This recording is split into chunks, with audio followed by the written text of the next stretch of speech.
Hey guys, Andrea here. I'm going to be sharing with you today how I do pulled pork in the Instapot. Let me know if you guys like these types of videos, and I will definitely try to do more of them. So I'm going to take you through the whole process and show you the end result. Alright, so the first thing that I'm going to do is I want to saute the pork just to get some color on it, start rendering off some of the fat, and I'm going to be adding onions and some spices. I'm going to put the Instapot on the saute feature, and while that pork is doing its thing, I'm going to get some onions chopped up. So just to show you here, if you watched my Sam's Club haul, I'll link it above if I think about it, but this is a piece of that pork tenderloin that I bought. Actually, I have a couple pieces of it. And I'm just going to, like I said, get that sauteing in the pan. I'm not going to put any of the spices in yet. So let me go ahead and do that. Turn this on. And I like it at the highest heat as well.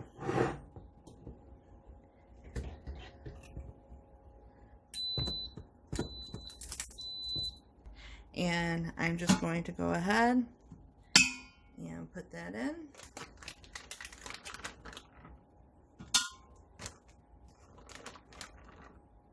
Doesn't matter what type of cuts. I took out one of the larger pieces, and then I have a bag of I had cut cutlets from that large pork loin. So trying to use some of the older things that were in my freezer and pantry, so that's why I'm throwing those in there too, but it will all break down the same and be delicious. Okay, and well, again, that's heating up. I'm going to start getting some onions sliced up. And here's a tip for you, whether you have a plastic cutting board or a wood one or a glass one, they tend to kind of slip on the counter, and that really is not safe. So they sell these at Dollar Tree. They come in a 4-pack. They're those gripper, like shelf liners, or maybe you have a roll that you had left over from lining your shelves, cut up some squares, and they work really great at keeping this from moving around while you're slicing. And I'm using a really sharp knife. Going to get this going. I like getting it in nice, I cut it in half, and then I like getting it in thin, really thin slices.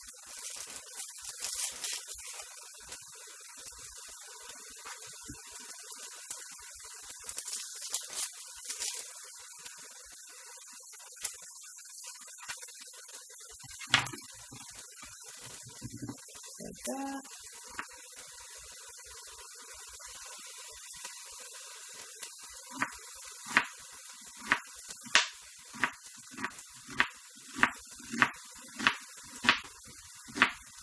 And I really love putting onions in this because they just, you know, as they cook down, they get kind of sweet.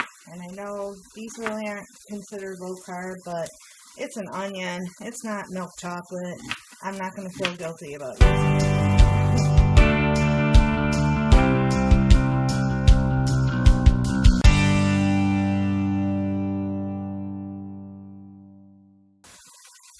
Okay, so now that we got those all sliced up, I'm going to check on our pork and see how that's going in this Instapot.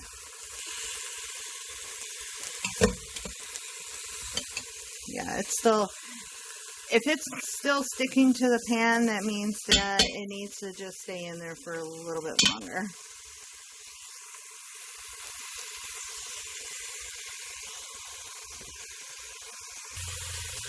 Alright, and now I'm going to just check and see if it's ready to be flipped.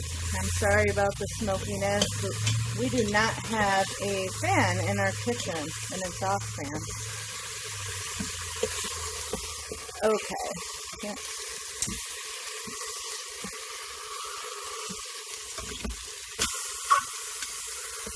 Once all these are browned, I'm going to add in the onion. Okay, so we're looking pretty good in here. I'm just going to remove this larger piece so I can make some room for the onion.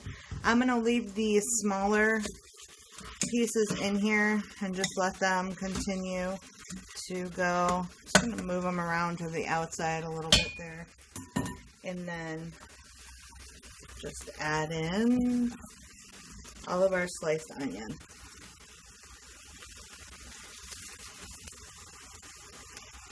And if you have anyone in your house that doesn't like onion, just don't tell them they're in here, because these are pretty much going to disintegrate. They won't be able to see them. So now we're just going to give those a little stir.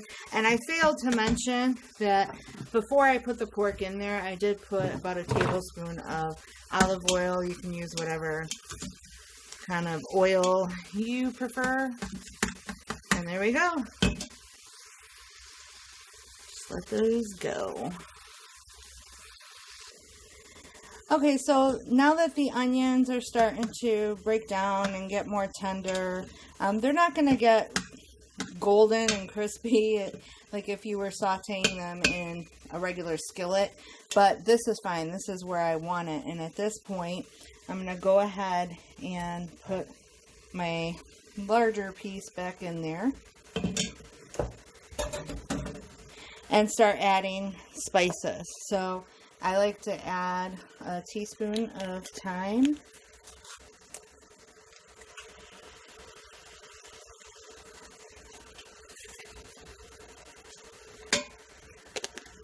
and I'm measuring just for you because usually I don't use any type of measuring utensils. You can either use fresh cloves of garlic. I like using granulated garlic. There's no salt in granulated garlic. I don't like getting garlic salt or onion salt. I like to be able to control my own. So just adding a teaspoon of that.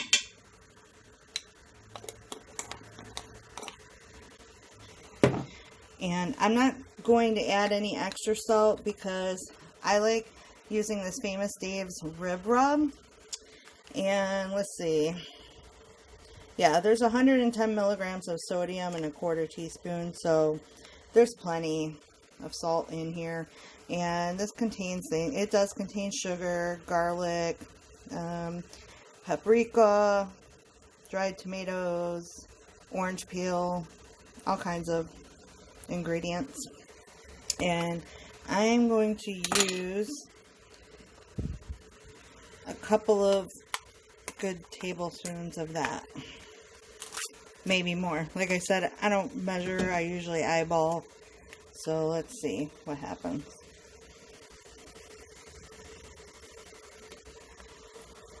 And instantly when you start smelling this rib rub, like hit the things in the pan, it already just starts smelling really good. Yeah, I think that's enough. So 2 tablespoons of, again, the Famous Dave's rib rub. Not adding any extra salt, but I am going to add some apple cider vinegar. It doesn't have to be the organic kind. It can be whatever kind you have. And I'm going to add a tablespoon of that.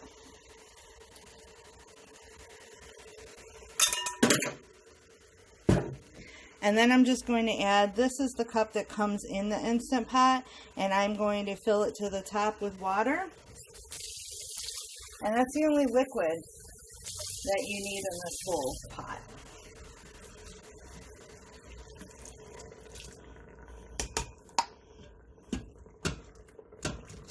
Ooh.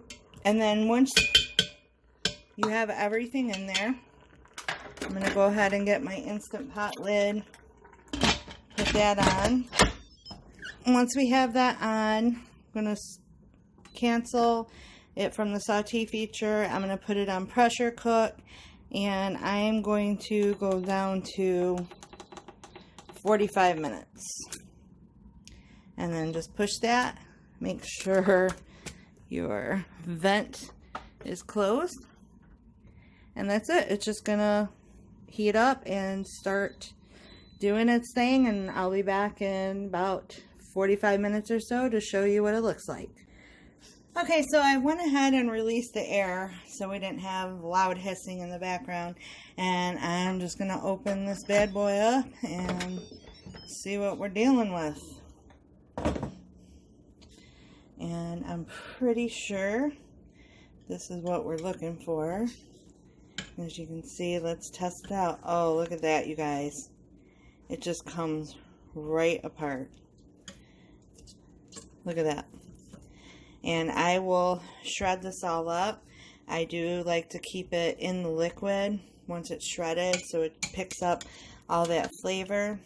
And we're going to be using some of this just as it is with sides of green beans. I make my green beans with bacon and onion. And then I'm going to use some of it to make a pulled pork buffalo dip. And there you go, you guys. Again, if you like these types of videos, I hope that you will like this video, subscribe, hit that notification bell, and shoot me a comment down below to let me know if you want to see more. Thank you guys, and have a blessed day. Bye.